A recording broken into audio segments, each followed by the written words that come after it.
रामकृष्ण हरी मंडळी, आपल्या भक्ती चॅनलमध्ये तुम्हा सगळ्यांचं खूप खूप स्वागत। 12 नोव्हेंबर 2025 रोजी कालभैरव जयंती आलेली आहे। कालभैरव जयंतीच्या दिवशी सेवा कशी करावी, उपाय काय करावे, पूजा कशी करावी, नैवेद्य, मंत्र ही संपूर्ण माहिती आपण या व्हिडिओमध्ये बघणार आहोत। त्याचबरोबर बघा, कालभैरवाची उत्पत्ती म्हणजे कालभैरवांचा जन्म कसा झाला। अर्थात सगळ्यांना माहिती आहे की कालभैरव हे भगवान शिवांचा उग्र रूप आहेत, त्यांचा अवतार आहेत। मात्र त्यामध्ये मागे पौराणिक कथा काय आहे ते मी आता तुम्हाला सांगते। शिव महापुराणात वर्णिलेल्या ब्रह्माजी आणि भगवान विष्णू यांच्यातील संवाद हा कालभैरवाच्या उत्पत्तीशी संबंधित आहे। एकदा भगवान विष्णूने ब्रह्माजींना विचारले की या विश्वाचा सर्वोत्तम निर्माता कोण आहे। या प्रश्नाला उत्तर देताना ब्रह्माजींनी स्वतःला श्रेष्ठ म्हटले। ब्रह्माजीचे उत्तर ऐकून भगवान विष्णू त्यांच्या बोलण्यातील अहंकार आणि अति आत्मविश्वासाने क्रोधित झाले आणि ते एकत्रितपणे आपल्या प्रश्नाचे उत्तर देण्यासाठी 4 वेदांकडे गेले। सर्वप्रथम ते ऋग्वेदात पोहोचले। ऋग्वेदाने त्याचे उत्तर ऐकले तेव्हा ते म्हणाले, शिव श्रेष्ठ आहे, तो सर्वशक्तिमान आहे आणि त्याच्याच सर्व सजीव समावलेले आहेत। हा प्रश्न यजुर्वेदाला विचारण्यात आला। त्यांनी उत्तर दिले, ज्यांनी आपण यज्ञाद्वारे पूजा करतो तो श्रेष्ठ आहे आणि तो महादेवाशिवाय दुसरा कुणीही नाही। ब्रह्माजींचा अहंकार शांत झाला नाही आणि त्यांच्या उत्तरावर ते जोरजोरात हसायला लागले। त्यावेळी महादेव दिव्य प्रकाशाच्या स्वरूपात तेथे पोहोचले। शिवाला पाहून ब्रह्माचे 5वे मस्तक रागाच्या आगीत जळू लागले। त्याच वेळी भगवान शंकराने आपला अवतार निर्माण करून त्याला काल असे नाव दिले आणि सांगितले की तो कालाचा म्हणजेच मृत्यूचा राजा आहे। काळाचा किंवा मृत्यूचा राजा दुसरा कोणी नसून शिवाचा अवतार भैरव होता। भैरवाने ब्रह्माचे जळणारे डोके धडापासून वेगळे केले। यावर भगवान शंकराने भैरवाला सर्व तीर्थक्षेत्रास भेट देण्यास सांगितले, जेणेकरून तो ब्रह्माचा वध करण्याच्या पापांपासून मुक्त होऊ शकेल। भैरवाच्या हातून ब्रह्माचे डोके पडले। काशीमध्ये ज्या ठिकाणी ब्रह्माचे कापलेले मस्तक पडले त्या ठिकाणाला कपाल मोचन तीर्थ म्हणतात। त्या दिवसापासून कालभैरव कायमस्वरूपी काशीमध्ये वास्तव्यास आहे। असे मानले जाते की जो कोणी काशी यात्रेसाठी जातो किंवा तेथे राहतो त्याने कपालमोचन तीर्थाला अवश्य भेट द्यावी। बघा, कालभैरव आपल्याला अर्थात माहिती आहे, कालभैरव हे भगवान शिवांचाच एक अवतार आहे। त्यामुळे आणि बघा, कालभैरवाची मूर्ती किंवा फोटो आपण घरामध्ये ठेवत नाही।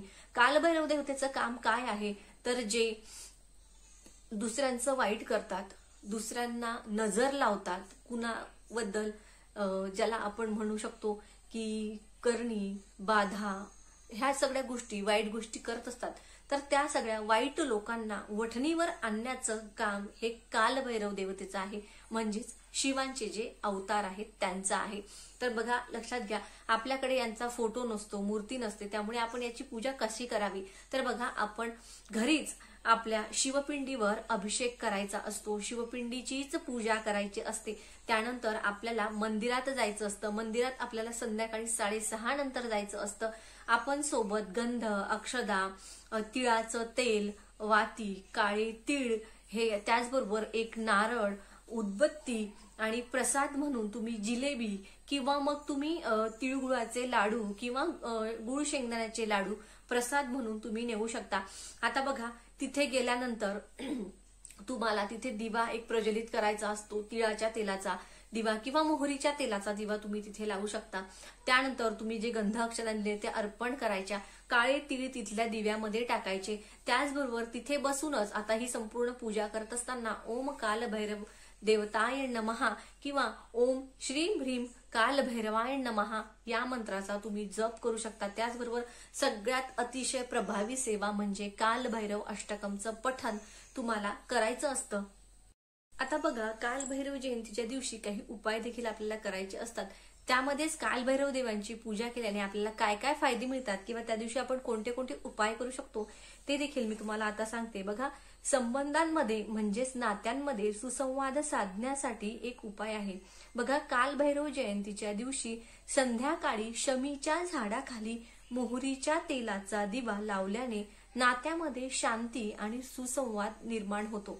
दुसरं असं की आर्थिक समस्या दूर करण्यासाठी कालभैरव जयंतीच्या दिवशी संध्याकाळी कालभैरवनाथाच्या मंदिरामध्ये दिवा लावून एक नारळ अर्पण करून जिलेबीचा नैवेद्य हा अर्पण केला जातो. त्याने आर्थिक समस्या सुटण्यास मदत होते. तिसरा असा आहे की शत्रूशी लढण्यासाठी आणि समस्या दूर करण्यासाठी कालभैरवाच्या शक्तिशाली मंत्राचा तुम्ही जप करू शकता. मंत्र असा आहे, ओम हम सम नम गम काम सम खम महाकाल भैरव नमः. हा मंत्र मी तुम्हाला स्क्रीनवर देते. हा शत्रूला आपल्या शत्रूसाठी आपल्याला बळ मिळावं लढण्यासाठी, त्यासाठी हा मंत्र तुम्ही 5 वेळा म्हणायचा असेल. समर्पण उच्चाराने जीवनातील येणाऱ्या समस्या नक्कीच दूर होतील. तसेच प्रतिस्पर्धी आणि शत्रूशी लढण्याचं बळ तुम्हाला या मंत्राने मिळेल. एक काय तर आपल्यामध्ये एक ऊर्जा निर्माण होईल आणि आपल्याला बळ मिळण्यासाठी आपण हा मंत्र 5 वेळा म्हणायचा आहे. उत्तम आरोग्यासाठी सुद्धा एक उपाय आहे.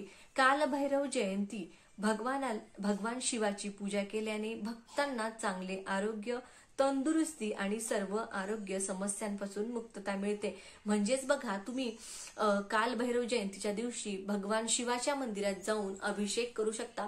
बघा, तुम्ही मधाने अभिषेक केला तर आरोग्य चांगलं राहील असं सांगितलं जातं. त्याचबरोबर बघा, चंदनासोबत बघा 21 बेलाची पानं घ्यायची आणि त्यावर तुम्ही ओम नमः शिवाय असं चंदनाने बेलाच्या पानावर लिहायचं आणि ते 21 बेलाची पानं एक एक करून ओम नमः शिवाय म्हणत शिवपिंडीवर तुम्ही अर्पण करायची असं म्हणतात. याने तुम्हाला निरोगी आयुष्य लाभेल. त्याचबरोबर कालभैरव जयंती केल्याने आपल्या जीवनात आपल्याला काय फायदे होतात तर बघा, कालभैरव जयंतीला कालभैरव पूजन केल्याने प्रत्येक नकारात्मक ऊर्जा दूर होण्यास मदत होते. मी तुम्हाला आधीच सांगितलं, वाईट लोकांना वठणीवर आणण्याचं काम हे कालभैरव देवता करत असतात. आपल्यावर कोणी नजरबाधा वाईट क्रिया केली असेल तर त्यांना धडा शिकवण्याचं काम कालभैरव देवता करत असतात. मात्र आपल्याला त्यांची सेवा, उपासना, पूजा, उपाय हे करावे लागतात. बघा, म्हणून कालभैरव पूजेचं वेळापत्रक आखण्यासाठी चमत्कारिक आपण काही फायदे बघूयात. धैर्य आणि सकारात्मकता वाढते. कालभैरव जयंतीला कालभैरव पूजा आयोजित केल्याने तुम्हाला केवळ आशीर्वाद मिळत नाही तर तुमच्या आयुष्यात सकारात्मकता आणि शौर्य देखील वाढतं. शिवाय कालभैरव पूजा फायदेशीर अशा प्रकारे ठरू शकते की तुमचे स्वप्नांचे अनुसरण करण्याचे आणि यशाच्या मार्गावर तुम्ही टिकून राहण्याचं धैर्य तुम्हाला देतं. राहू आणि शनी दोषावर एकच उपाय म्हणजे राहू केतू तुमच्या कुंडलीत दोष असेल तर समस्या, अडचणी आणि अडथळ्यांना तोंड देणे, तर कालभैरव पूजा व्यक्तींना प्रत्येक समस्यांवर मात करण्यास आणि वाढ आणि सकारात्मक भरलेल्या जीवनाच्या एका नवीन टप्प्यात पाऊल ठेवण्यास मदत करते. वाईट शक्ती आणि वाईट वेळ काढून टाका. तुमच्या यशाच्या मार्गात वाईट नजर किंवा नकारात्मक भावनांना आड येत आहे का? बरं, तुम्हाला माहित आहे का कालभैरव पूजा केल्याने काय फायदे होतात? तर बघा, कालभैरव पूजा केल्याने आपल्या अवतीभोवती सकारात्मक ऊर्जा निर्माण होते. करिअरमध्ये जर कुणी, आता आपण म्हणतो की लक्ष्मी बंधन केलं वगैरे, तर बघा कालभैरवांची पूजा केल्याने आपल्या आर्थिक समस्या देखील, कालभैरवांची पूजा केल्याने काय होऊ शकतं तर बघा, कालभैरव देवतेची पूजा केल्याने तुमच्या आर्थिक समस्या ज्या आहेत त्या मार्गी लागू शकतात. नोकरीमध्ये अडचणी येत असतील, कारण काय आहे, आपलं कुणाला चांगलं झालेलं बघवत नसतं, त्यामुळे ते आपल्यावर वाईट करण्याचा प्रयत्न करत असतात, क्रिया करण्याचा प्रयत्न करतात. कालभैरव देवते बघा, ज्याच्या घरामध्ये रोज कालभैरव अष्टकमचं पठण होतं त्यांच्या घरामध्ये वाईट नजर दोष ह्या येत नाही, त्यांच्या घरामध्ये नकारात्मकता टिकून राहत नाही. कालभैरव अष्टकमचं पठण तुमच्या घरात रोज तुम्ही म्हणायला सुरू करा. बघा, तुम्हाला खूप चांगला त्याचा अनुभव येईल. आणि या दिवशी तरी म्हणजेच कालभैरव जयंतीच्या दिवशी आपल्याला त्या कालभैरवाच्या मंदिरामध्ये जाऊन एक नारळ, त्याचबरोबर जिलेबी किंवा गुळशेंगदाण्याचे लाडू किंवा तिळगुळाचे लाडू हे अर्पण करायचे आहेत. त्याचबरोबर बघा, तुम्ही प्रसाद म्हणून जिलेबी, त्याचनंतर तुम्हाला तिळाच्या तेलाचा किंवा मोहरीच्या तेलाचा दिवा सुद्धा तिथे लावायचा आहे. तिथेच बसून एक वेळा का होईना कालभैरव अष्टकमचं पठण करायचं आहे.